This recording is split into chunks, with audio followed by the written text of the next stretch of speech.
My father loves to watch old black and white movies. You know the kind. The woman is at home making a pot roast, and the husband returns from work, briefcase in hand. He kisses her and asks her what they're having for dinner, and she asks him how his day was. A child comes into the kitchen to ask Mommy when dinner will be finished. Old movies and television shows had a certain way of portraying the family, particularly men and women. The man was the strong breadwinner of the family, while the wife lovingly took care of the children and household duties.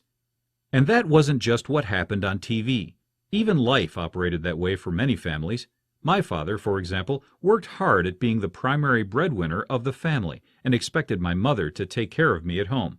These behaviors of men and women that are considered socially appropriate are called gender roles. Traditional gender roles are those behaviors seen from men and women in those old movies. While there are many differences today, these patterns of behavior have left an indelible impact on society and our thoughts about men and women. Here is a general recap of the typical views and expectations of men and women in the early and mid-20th century. As mentioned earlier, men were considered responsible for taking care of the family financially. They took their jobs as sole providers very seriously. They also had the responsibility for guiding the family. While they may listen to what their wives had to say, they made the final decisions. Men did not do household duties or childcare. They felt the need to be strong and refrained from showing too much emotion or sharing too many personal feelings, especially with those outside of the family. Women were expected to be in charge of running the household. Mothers did the laundry, cooked the meals, and cleaned the rooms.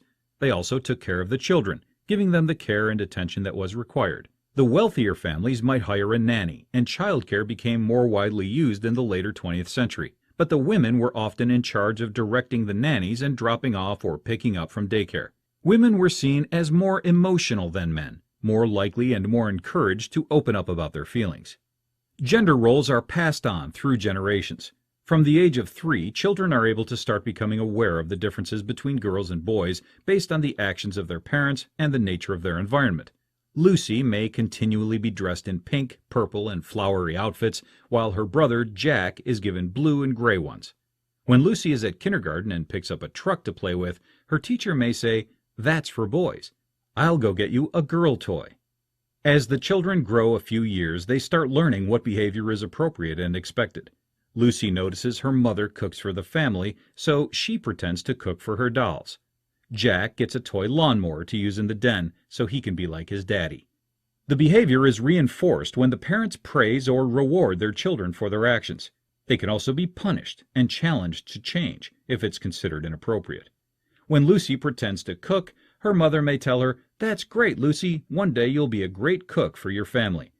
Conversely, when Lucy takes a toy from Jack and he starts crying,